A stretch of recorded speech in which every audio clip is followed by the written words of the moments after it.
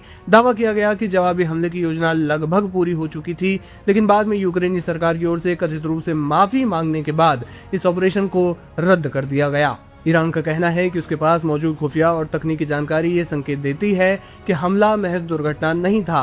दूसरी ओर यूक्रेन लगातार यही दोहरा रहा है कि एक अनजानी गलती थी और इसमें ईरानी जहाज को निशाना बनाने का कोई इरादा नहीं था। यही वजह है कि दोनों देशों के बीच इस घटना को लेकर अविश्वास और ज्यादा गहरा गया है। ये विवाद ऐसे समय में सामने आया है जब रूस यूक्रेन युद्ध के कारण क्षेत्रीय और वैश्विक सुरक्षा हालात पहले से ही बेहद संवेदनशील बने हुए हैं। ईरान पर लंबे समय से रूस को सैन्य सहयोग देने के आरोप लगते रहे हैं, जबकि यूक्रेन और उसके पश्चिमी सहयोगी इन आरोपों को लेकर तेहरान की आलोचना कर रहे हैं। ऐसे माहौल में कैस्पियन सागर की यह घटना दोनों देशों के बीच पहले से मौजूद तनाव को और ज्यादा बढ़ाने वाली मानी जा रही है।